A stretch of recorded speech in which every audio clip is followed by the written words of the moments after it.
अरे मेरे दोस्तों, इस हरामी को देखो, ये कैसे घास के नीचे से मछलियां पकड़ रहा है और केकड़े पकड़ रहा है। वो देखो टोकरी में डाल रहा है मछलियां। हाँ जी, हाँ जी, हाँ जी। वो देखो भाग गया, केकड़े भाग रहे हैं। केकड़ों की स्पीड कितनी तेज होती है यार। ये देखो, ये भी चाइना का बंदा है, चाइना का बंदा। और घास के नीचे से फिश निकाल रहा है। ये सोचने की बात है ना। हमें तो पता ही नहीं है घास के नीचे फिश होती हैं या नहीं होती हैं।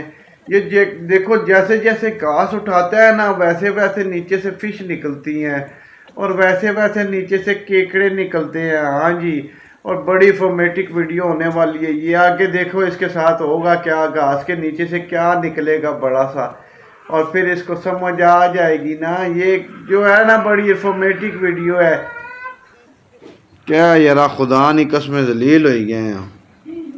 और ये घास के नीचे से बड़े